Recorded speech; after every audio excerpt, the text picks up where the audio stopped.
जरा सोचिए, हमारी रोजमर्रा की चीजों में कितने बड़े बड़े वैज्ञानिक रहस्य छिपे हो सकते हैं। जैसे गर्मी में नींबू पानी का ये ठंडा ग्लास ले लीजिए। इसमें तैरती हुई बर्फ और ग्लास के बाहर जमी पानी की बूंदें, पता है, ये हमें पानी के एक बहुत ही अद्भुत सफर पर ले जाने वाली हैं। तो चलिए मिलते हैं आवी और थिरव से। नींबू पानी को लेकर उनकी एक छोटी सी बहस से एक बड़ा सवाल खड़ा हो जाता है, जो हमें हमारे पहले रहस्यों को सुलझाने पर मजबूर कर देगा। तो पहला रहस्य है बर्फ बनाम पानी। सवाल बहुत सीधा सा लगता है ना? पर इसका जवाब शायद उतना आसान नहीं है। क्या बर्फ और पानी दो अलग अलग चीजें हैं या फिर एक ही चीज के दो रूप? थिरव का तर्क देखा जाए तो वो बिल्कुल प्रैक्टिकल है।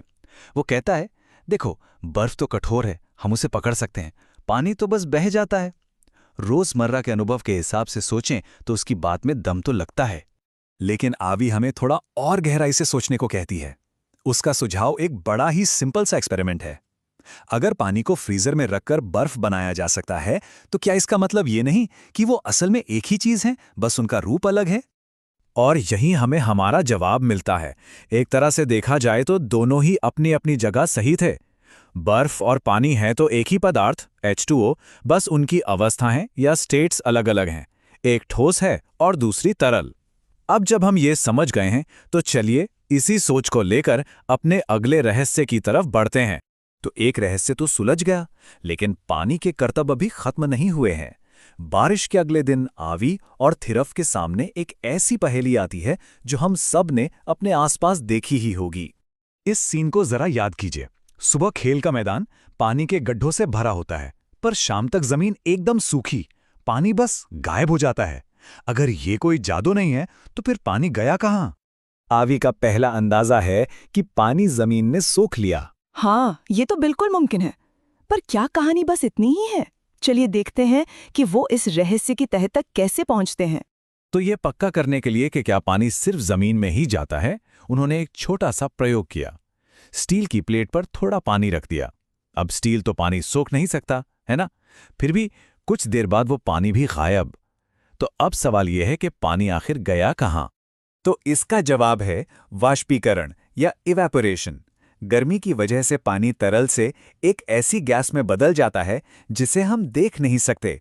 इसे कहते हैं जलवाष्प। तो पानी कहीं गया नहीं, बस उसने अपना रूप बदल लिया और हवा में शामिल हो गया।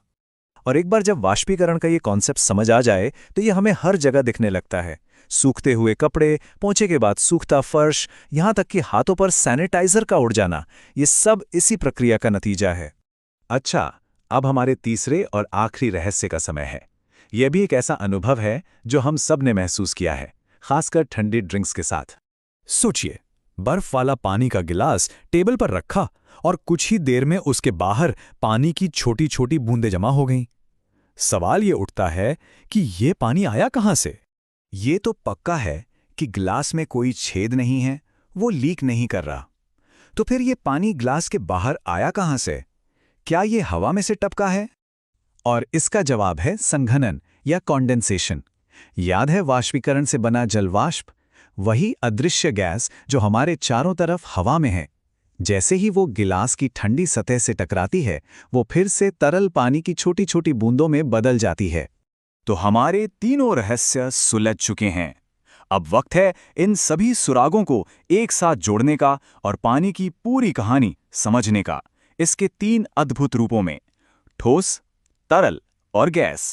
ये टेबल इन तीनों अवस्थाओं का फर्क एकदम साफ कर देती है।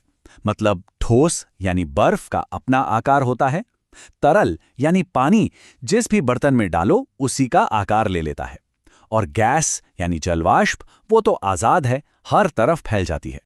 और सबसे दिलचस्प बात यह है कि पानी इन अवस्थाओं के बीच लगातार सफर करता रहता है। देखिए, सब कुछ तापमान का खेल है। गर्मी देंगे तो बर्फ पिघलकर पानी बन जाएगी, और ज्यादा गर्मी देंगे तो वही पानी भाप बनकर उड़ जाएगा। और जैसे ही इसे ठंडा करेंगे, ये पूरा चक्कर उल्टा चलने लगता है। तो हमने पानी के छोटे छोटे रहस्य तो सुलझा लिए। अब चलिए इन सभी प्रक्रियाओं को एक साथ जोड़कर देखते हैं कि कैसे यही नियम हमारे पूरे ग्रह पर काम करते हैं, जिसे हम जल चक्र कहते हैं। तो यह है वो पूरा सफर, जल चक्र। ये वही बड़ी कहानी है जो हमारे सुलझाए गए सारे छोटे छोटे रहस्यों को एक साथ जोड़ती है, गायब होते गड्ढे से लेकर पसीजते गिलास तक। ये महान सफर वाष्पीकरण से शुरू होता है। ठीक जैसे मैदान का गड्ढा सूख गया था, वैसे ही सूरज की गर्मी हर पल खरबों लीटर पानी को समुद्र, झीलों और नदियों से खींचकर एक अदृश्य भाप के रूप में आसमान में भेजती रहती है। जब ये जल वाष्प आसमान में ऊपर उठता है तो ठंडी हवा से मिलता है। और याद है वो ठंडे ग्लास वाला एक्सपेरिमेंट? ठीक वैसे ही जब ये भाप आसमान में ऊपर उठकर ठंडी होती है तो ये अरबों नन्ही नन्ही बूंदों में बदल जाती है, और इन्हीं बूंदों के झुंड को हम बादल कहते हैं।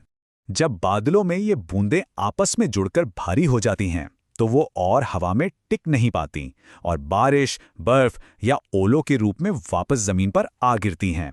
इस प्रक्रिया को वर्षण कहते हैं। और इसी के साथ पानी अपनी कभी ना खत्म होने वाली यात्रा को दोहराने के लिए जमीन पर लौट आता है।